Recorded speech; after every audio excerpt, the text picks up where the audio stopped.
नमस्कार, देश देशांतर में आपका स्वागत है। मैं हूं कुर्बान अली।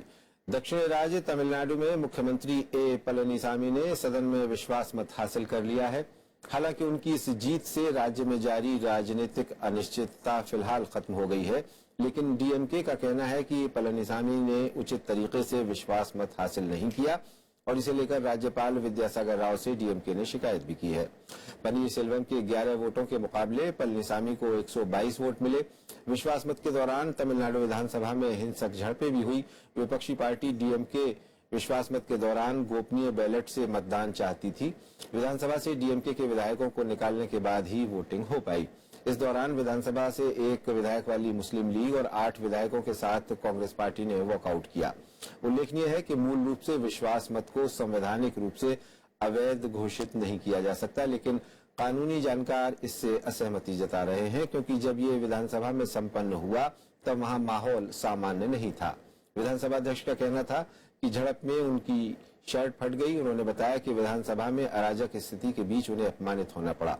विधानसभा की कार्यवाही स्थगित करने से पहले स्पीकर ने विपक्षी डीएमके के सदस्यों को सदन से निकालने का आदेश भी दिया था। इसके बाद ही सदन में फिर से हंगामा शुरू हो गया।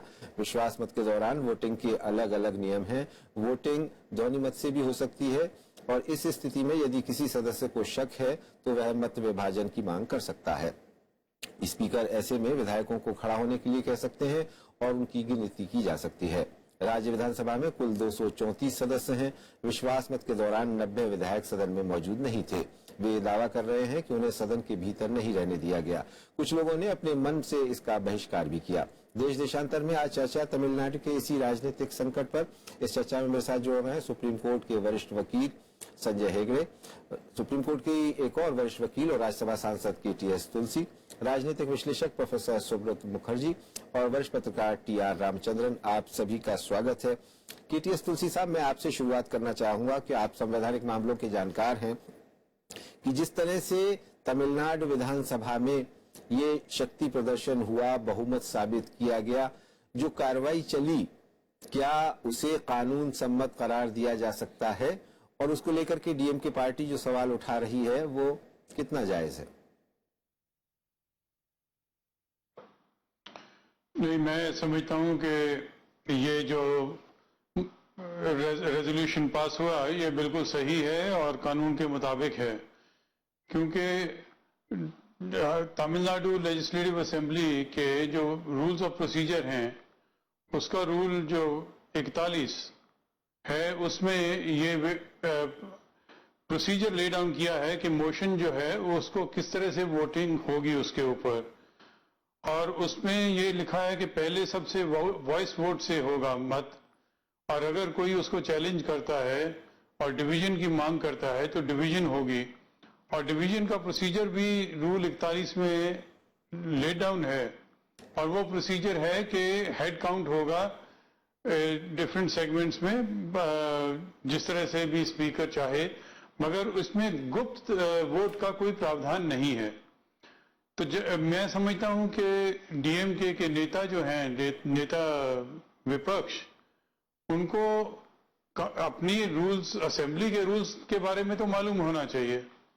जब रूल्स में प्रावधान है कि जब डिवीजन होगी तो एक ये प्रोसीजर हेड काउंट का फॉलो होगा, तो स्पीकर को भी मेरे विचार में अधिकार नहीं है कि वो गुप्त वोटिंग के लिए आदेश दे या उसको स्वीकृत करे। ये जब अगर रूल्स में अधिकार दिया होता स्पीकर को तो हो सकता है स्पीकर ये मांग मान लेते, मगर क्योंकि एक स्पेसिफिक प्रोसीजर लेट डाउन है तो स्पीकर मेरे विचार में उस प्रोसीजर के खिलाफ नहीं चल सकते। अगर वो चलते तो वो गैर कानूनी होता। और जो विपक्ष के नेता स्टालिन साहब ने और उनकी जो पार्टी ने जिस तरह से अंदर बिहेव किया, मैं समझता हूं बहुत ही शर्मनाक है। और ये भी मांग जो की वो कानून के खिलाफ है, वो रूल्स के खिलाफ है, असेंबली के रूल्स के खिलाफ है। ठीक है। और जिस तरह से स्पीकर को अपमानित किया और जिस तरह से वायलेंस हुई, उनका टेबल जो है फेंका गया, उनका माइक जो है छीना गया, मैं समझता हूं कि इतनी बुरी स्थिति तमिलनाडु असेंबली में शायद ही देखने को मिली हो। ये जरूर है कि बाकी प्रदेशों में ऐसा हुआ है, मगर जब ये वोट हुआ जी, जब हेड काउंट हुआ उस वक्त बाकायदा माहौल जो है वो सही था तुलसी साहब, और उसमें वोट हो सकता था। आप रहे, मैं आता हूं आपके पास में। संजय हेगड़े साहब, कितना सहमत हैं आप जो केटीएस तुलसी साहब कह रहे हैं, और क्या तमिलनाडु विधानसभा में जो प्रोसीडिंग्स हुई और जिस तरीके से मुख्यमंत्री ने अपना बहुमत साबित किया, 90 विधायक ये आरोप लगाते रहे हैं कि उन्हें सदन से बाहर निकाल दिया गया, उन्हें मतदान में हिस्सा नहीं लेने दिया गया, तो उसके बाद भी ये बहुमत सही है आपकी नजर में? जी, 90 विधायक और 12 जोड़ लीजिएगा, फिर भी उनके पास बहुमत तो है नहीं, नंबर 1। नंबर 2, अगर वो 90 विधायक सदन चलने ना दे तो जो अध्यक्ष है उनको तो पूरा हक बनता है उन्हें सदन से निकालने का। और जो भी हिंसा सब हुई है सभी लोगों ने तो देख लिया है। अब सवाल यही आता है कि अगर जो विधानसभा अध्यक्ष है वो उन्हें सदन चलाना है तो उनके पास पूरा हक है कि वो सदन कैसे चले। अगर कोई उसमें हिंसा होती है या उनको वार्निंग देने के बाद उनको सदन से निकाला जा सकता है। और मैं ये मानता हूं कि जो कॉन्फिडेंस मोशन हो गया है वो फिलहाल के लिए फाइनल हो गया है, उस पर कोई कार्रवाई नहीं हो सकती है, ना कोई जुडिशियल रिव्यू हो सकता है। और अगर दूसरा नो कॉन्फिडेंस मोशन आना है तो रूल्स के तहत 6 महीने बाद ही आ सकता है। ठीक, आप रहे संजय जी। सुब्रत मुखर्जी साहब, अभी आपने सुना, दो कानूनी जानकार, संवैधानिक मामलों के बहुत ही अच्छे जानकार ये कह रहे हैं कि जो कुछ हुआ वो सही हुआ, लेकिन एक राजनीतिक विश्लेषक के तौर पे आपकी क्या राय है? देखिए, सबसे जो चिंता का विषय ये है कि एक विकसित राज्य में जो राजनीति चल रही है उसको हम बहुत अच्छी तरह नहीं देख सकते। इसका एक बहुत बड़ा कारण है, आप जरा तमिलनाडु का जो आप सब कल्चर देखिएगा, कांग्रेस इधर कभी भी तगड़ा नहीं रहा। जस्टिस पार्टी आया, एक बहुत बड़ा सेल्फ रेस्पेक्ट मूवमेंट आके पूरा जो समाज का चरित्र था ये पूरा बदल दिया, और उससे हम यही आशा करते थे कि इधर जो राजनीति होगी वो पूरा देश को एक दिशा दिखाएगी। वो नहीं हुआ, और उसका कारण मुझे लगता है एक जो चीज है जो तमिलनाडु में अभी जो राजनीति चल रही थी, आपको देखिए दोनों कैडर पार्टी है और फिल्म इंडस्ट्री के साथ काफी संजोग रहा, और उसके साथ एक और भी परंपरा चला कि दोनों जो डीएमके पार्टीज है इनमें फर्क ज्यादा नहीं है, और जब शासन भी करते हैं तो ये एक ही ढंग से चलाते हैं, तो इसमें बाकी पार्टी के लिए जगह बनाना करीबन असंभव है। इसलिए इनका रूल चला।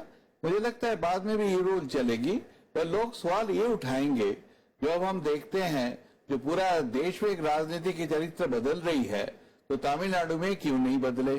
और बाकी भी समस्याएं काफी हैं, जैसे कृषि का जो कारण हो रही है, रैपिड अर्बनाइजेशन बहुत ज्यादा तमिलनाडु में हो रही है। सबसे बड़ी जो चिंता का विषय है कि एक राज्य जो इंडस्ट्री में बाकी सारा ह्यूमन डेवलपमेंट इतना आगे है कि इसका राजनीति उसी तरह परंपरा नहीं बना सका, और उसके लेके मुझे लगता चिंतन है और इसके बारे में काफी चर्चा होना चाहिए। रामचंद्रन साहब, आपकी क्या राय है कि तमिलनाडु विधानसभा में जो हुआ, जिस तरह से हुआ, अभी संजय हेगड़े साहब कह रहे थे कि 90 विधायक अगर मतदान में हिस्सा भी लेते तब भी वो शायद बहुमत हासिल कर ही लेते मुख्यमंत्री जी, तो फिर इतना सब कुछ तमाशा होने की जरूरत क्या थी?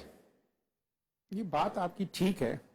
तो मेरे ख्याल में आप माहौल देखिए, जिस तरह का माहौल विधानसभा के अंदर क्रिएट किया गया, मेरे ख्याल में जो हुआ उस असेंबली में उन लोगों ने देखा, और मेरे ख्याल में स्पीकर साहब को बड़ी मुश्किल से वॉच एंड वार्ड के स्टाफ उठा के ले गए, नहीं तो हो सकता है कि उन पे हत्या हो जाती। खैर शुक्र है कि उन पे कोई हत्या नहीं हुई।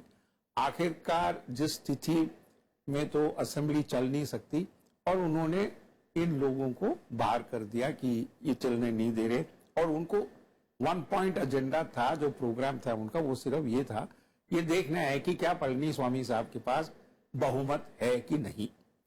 उस स्थिति में अगर 90 + 12 लोग हाउस में नहीं थे। कांग्रेस ने 8 अपने नुमाइंदों के साथ वॉकआउट कर दिया। मुस्लिम लीग का एक ही मेंबर था, वो भी बाहर चला गया। तो सब मिला मिलू के जितने डीएमके के लोग वॉकआउट कर गए और स्थिति बड़ी स्पष्ट है। हम ये भी समझ लें कुर्बान अली साहब कि तमिलनाडु की असेंबली में कोई इलेक्ट्रॉनिक वोटिंग मशीन नहीं है। और जैसे संजय जी ने समझाया और तुलसी साहब ने भी, जो तरीका होती है काउंटिंग ऑफ हेड्स, अगर डिवीजन मांगा गया तो बड़ी अजीब स्थिति में है। वो जितने भी हाउस में लोग मौजूद हैं उनको इक्वली बंटवारे कर देते हैं ग्रुप्स में। तो 6 ग्रुप्स वहां बनाए गए और उस नतीजे पे स्पीकर ने हेड काउंट सबसे पर्सनली पूछ के लिया और तब वो ये नतीजे पे पहुंचे तो 122 लोग उनके फेवर में हैं और उनको मेजॉरिटी मिली। अब इस स्थिति में जैसे तुलसी साहब ने बताया, कोई रूल वहां है नहीं कि वो सीक्रेट वोटिंग ले। अगर स्पीकर साहब इनिशिएटिव लेके अपनी तरफ से कुछ कहते चलो ठीक है सबको बिठा लो और कर देंगे, पर इस स्थिति में कैसे करोगे? गवर्नर साहब के पास जो पळनीसामी के लोग मिले, उन्होंने पूरा लिस्ट 124 लोगों का दिया था। दूसरी तरफ इन्होंने पळनीसामी साहब की तरफ से सिर्फ उनके पास 11 लोग थे जो उनको सपोर्ट कर रहे थे।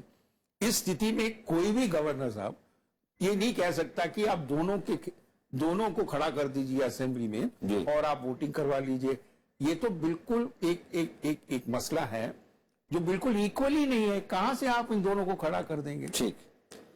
किटिस तुलसी साहब, सवाल ये उठ रहे हैं कि संसद में भी आमतौर पर जब मतदान होता है, जैसा अभी रामचंद्रन साहब ने कहा कि इलेक्ट्रॉनिक मशीन का शायद प्रोविजन नहीं है तमिलनाडु विधानसभा में, और जो लोग अपने मन से वोट देना चाहते हैं उनको हमने देखा है बहुत सारे लोगों की सदस्यता खत्म भी हुई है कि उन्होंने पार्टी व्हिप का उल्लंघन करके दिया, और उससे पता चल जाता है कि कौन किसके पक्ष में वोट दे रहा है। तो अगर इस तरह का प्रोविजन रहता तमिलनाडु असेंबली में तो शायद ये स्थिति ना बनती, आपको लगता है? नहीं, अगर ऐसा रहता भी तो देखिए, अभी डीएमके ने तो व्हिप दिया था और ये कहा कि भी आपने इस तरह से वोट देनी है। अगर वो वोट नहीं देते तो डीएमके उनको डिस्क्वालीफाई कर देता।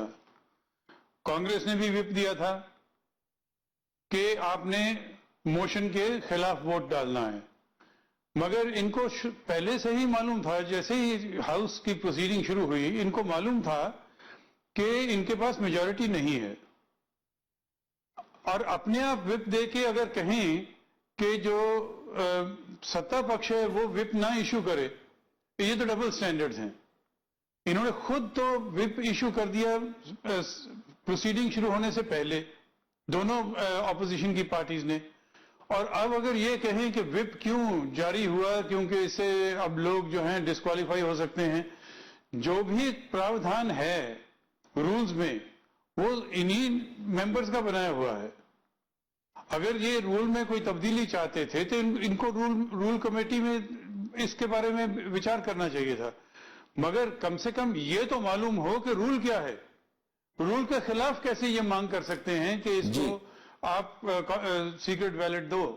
सीक्रेट बैलेट अधिकार में ही नहीं है स्पीकर के, रूल में नहीं है, रूल में प्रोसीजर लेट डाउन है, और फिर भी ये मांग करते हैं। ये सिर्फ बहाना था एक बार वहां पे हिंसा पैदा करने का, ताकि उनको एक बहस करने के लिए मुद्दा मिल जाए, मगर ये बहुत शर्म की बात है। जी संजय हेगड़े साहब, अगर उनके पास मेजॉरिटी नहीं थी तो they have to live with it. जी संजय हेगड़े साहब, अगर ये शालीनता के साथ हो जाता, जैसे कहा जा रहा है कि भाई बहुमत तो मौजूदा सरकार के साथ ही है, डीएमके के साथ नहीं था, तो आपको लगता है कि डीएमके की पार्टी की तरफ से इस विधानसभा में ये जो किया गया शोर शराबा, ये जानबूझ के किया गया, इसकी कोई संवैधानिक सैंक्टिटी नहीं थी?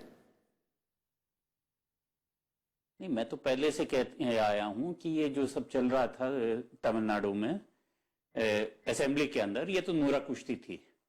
क्योंकि आपको याद होगा कि जैसे लोकपाल बिल लोकसभा में पास होने के बाद जब राज्यसभा में आया तो रात के 12 बजे किसी एक सदस्य ने उसे फाड़कर पूरा हंगामा कर सब रुक गया।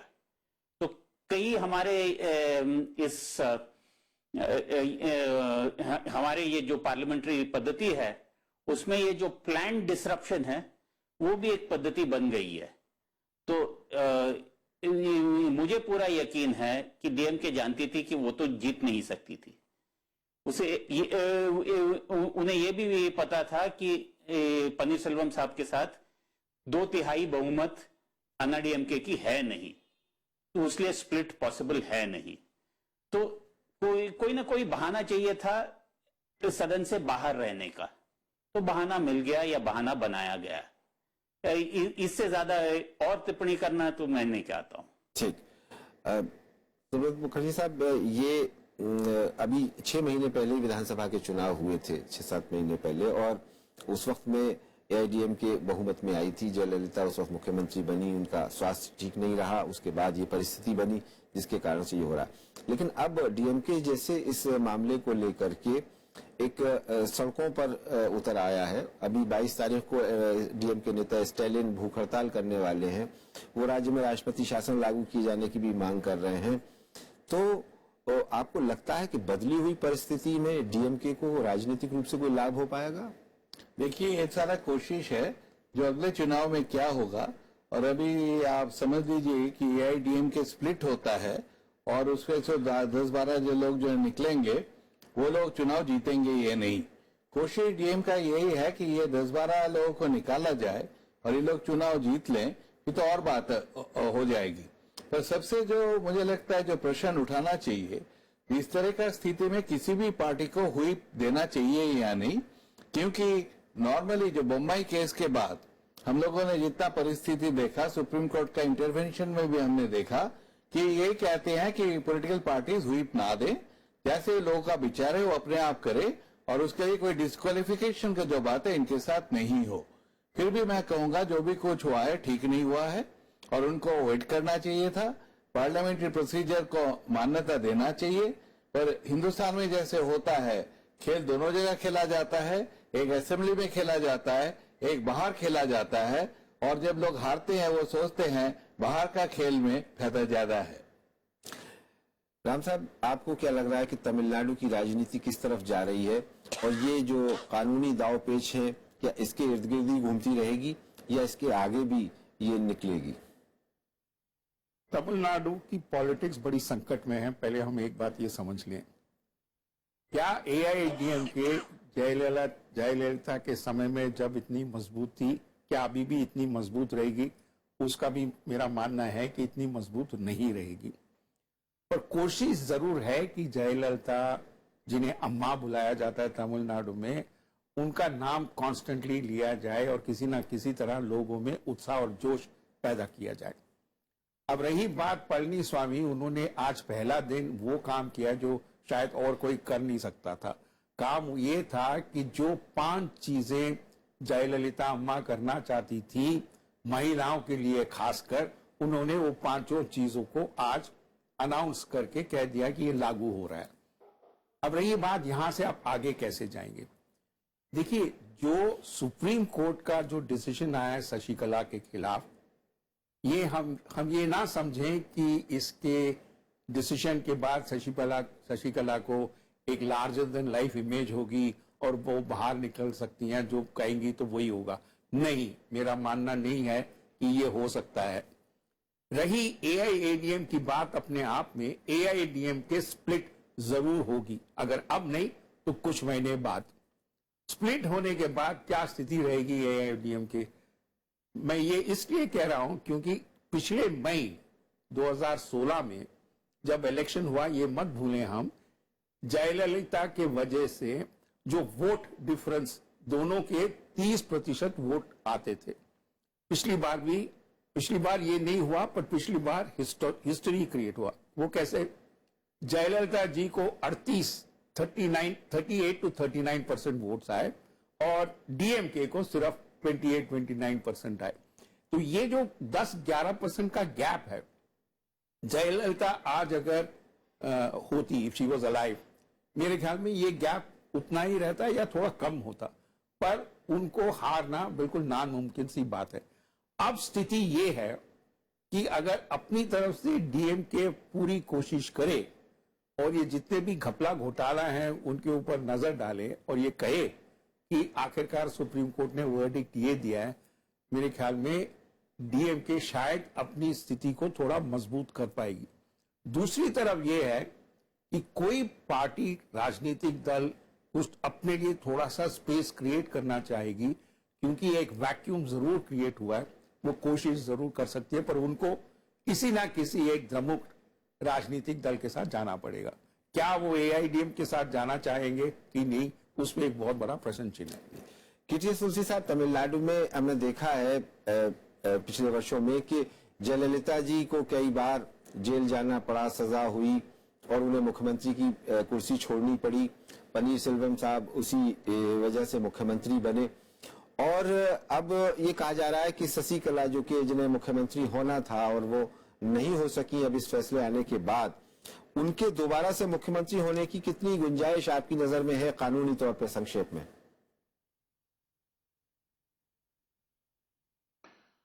मेरे को तो ये लगता है कि जैसे आपने जिक्र किया कि जब जयललिता जी ने भी इलेक्शन लड़ी और कन्विक्शन के बाद इलेक्शन लड़ी, तो वो और भी स्ट्रांगली इमर्ज होके आई, क्योंकि लोगों के बीच में करप्शन एक इशू नहीं है, आर्थिक इशू ज्यादा है।